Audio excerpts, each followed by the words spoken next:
Okay, we've gotta talk about this platform the Liberals have put out. What is this? What's this supposed to be? Who put this together and thought, yup, this is everything we can accomplish in 4 years. This is a plan that'll excite voters into re-electing us. This is nothing. This is a nothing document full of baby steps in what might be the right direction, but honestly, with policies this minor, I'm not sure if you're going in any direction at all. Choose forward? More like choose to stand fucking still. But clearly, this platform isn't for me. It's not for the very progressive voter who wants to see major structural changes to Canada, like providing coverage for dental care and pharmacare, investing multiple billions of dollars over the next 4 years to fight climate change, and building towards universal affordable childcare. You know who does like this platform? The IFSD. They gave this platform an overall rating of good, with only one of their 3 categories giving the platform less than a good rating. In their economic assumptions, the Liberals only received a pass rather than a good due to lacking discussion of potential fiscal and economic challenges the country might face. In responsible fiscal management, the platform was rated good for its commitment to reducing the debt-to-GDP ratio over time, demonstrating medium and long-term sustainability, and a relative lack of policies which were rated by the PBO as having high uncertainty. This is, again, because there's just nothing that's a major enough change to risk throwing a wrench in their fiscal plan. And the platform was also rated good for transparency, which is info we'll just tuck away in our back pockets for later. So, let's take a look at this fiscal plan. We'll start off with the revenues, and just from looking at the revenues, I bet you're probably starting to see what I've been talking about. These measures represent a total of just over $25 billion of new revenue over 4 years. For reference, this is around the same as the PBO estimated could be raised just by the NDP's wealth tax proposal. You heard me right. A single NDP proposal is able to bring as much revenue as the entire Liberal new revenue plan.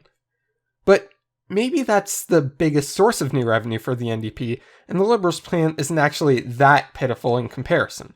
So, let's compare it to the NDP's promise to increase corporate taxes instead. As a reminder, that plan is to increase the corporate tax rate back up to 18%, keeping it 3% lower than the corporate tax rate in the US. So when we look at this, we see that actually this one raises even more than the wealth tax. About $3 billion more than the wealth tax over this 4-year span. So we've kind of already shown just how weak this plan is numerically, but just for fun, let's do one last comparison.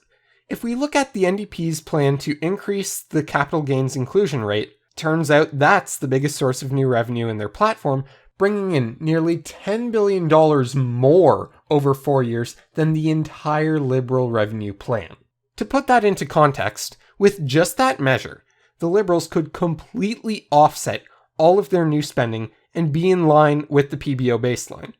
With all 3 of these measures, they'd be pretty damn close to balancing the budget, falling only $8 billion shy in total over the next 4 years.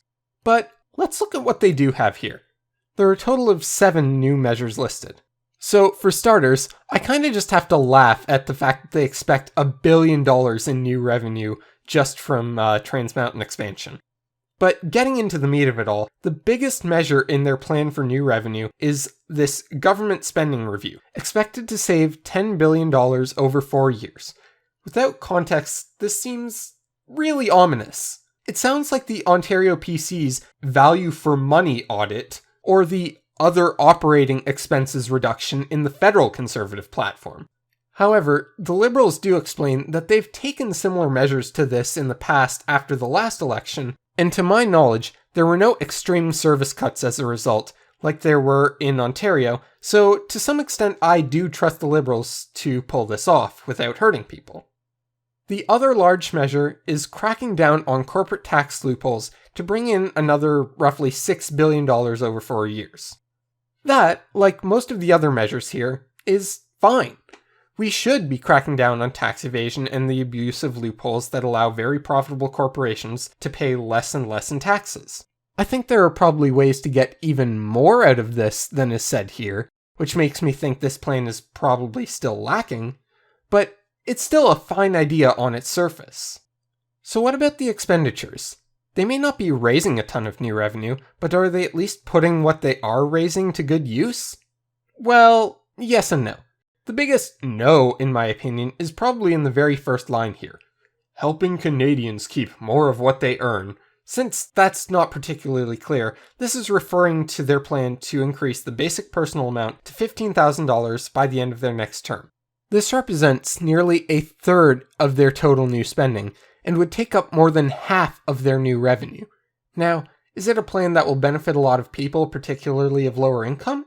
Sure, because it's based on the basic personal amount, it helps those with the lowest incomes, though not as much as, say, improving the services they rely on would. But it also benefits those making as much as $150,000 a year, and to a lesser extent, those making up to $214,000 in 2020, who really don't need that extra help. Also, remember that transparency thing I was talking about? How is it good transparency to have the line-by-line costing be this vague, helping people keep more of what they earn, and making me go all the way to the PBO costings page to see what the specific details of the plan are? And that vagueness in the line-by-line costing isn't limited to just this one point. Read through these and tell me just how many of them are actually specific enough that you know just by reading them what they're referring to. This also makes my job frustrating, because to explain most of these, I have to hunt them down within the platform and then hope it has sufficient details for me to explain what the policy is. And sometimes it doesn't even come close. What is their plan to strengthen public health care?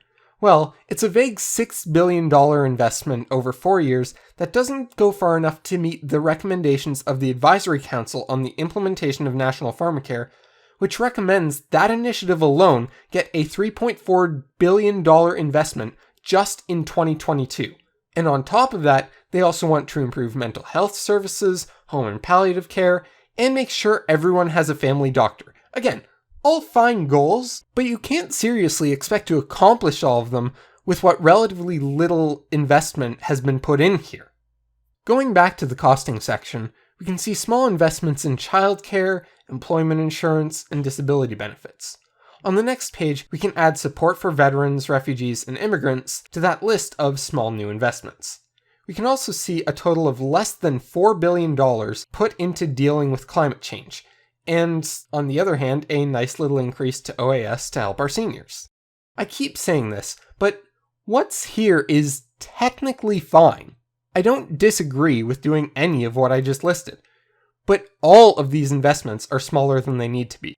No party is up to snuff on the climate crisis, but the Liberals couldn't even manage to put $5 billion towards the biggest threat to our species, and of what they do spend, a major chunk is just increasing our tree planting by 33%? It's weak. And this isn't the only spot that's weak. $500 mil a year, for example, won't get us anywhere near universal childcare. And don't even get me started on the measures for post-secondary.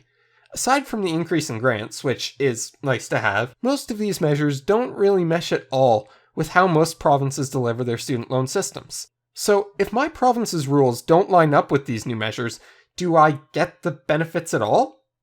And I'm seriously asking that, by the way. I don't have an answer. The system is so complicated, and you'll get a bunch of conflicting answers depending on who you ask. So I really don't know. And the costing for each measure of this plan? Not even available from the PBO. They just combine them all into a single entry. How much would just the new grants cost without all the debt delaying measures? Who knows? The mental health and addictions measures are generally okay, but not including drug decriminalization is a major problem, as it's going to be hard to get the benefits of all these other ideas, while drug users are still afraid they might be sent to jail just because they sought help. But the worst part is when you look at Indigenous issues and reconciliation. In terms of new spending, the costing only includes a one-time investment of $25 million. If you look more into the platform, you end up seeing a lot of, we're just going to keep doing what we're doing, as though that's anywhere near good enough. It's not. We know it's not. Indigenous communities keep telling us it's not. So for this platform to make it seem like the status quo is fine for Indigenous peoples, it's incredibly troubling. Overall, this platform is not good. It falls short in so many ways, and at a time where we as a country can't afford these shortfalls. It's a platform of maintaining the status quo. So, if you're doing well under the status quo, I can see why you'd support the Liberals in this election. But I can't possibly understand why anyone, especially anyone who considers themselves progressive, would be excited by this platform. On the merits of the policies alone, this would get a C. But because of my frustration with the costing and the lack of transparency there, I have to knock them down to a C-. We deserve better than this, Canada. I can understand if you vote for this party because you have no other viable option in your riding to stop a Conservative victory. But there are plenty of ridings where that's not the case. And even if it is the case in your riding, I recommend really considering if this platform, if this do-nothing plan for the country is deserving of your vote in this election.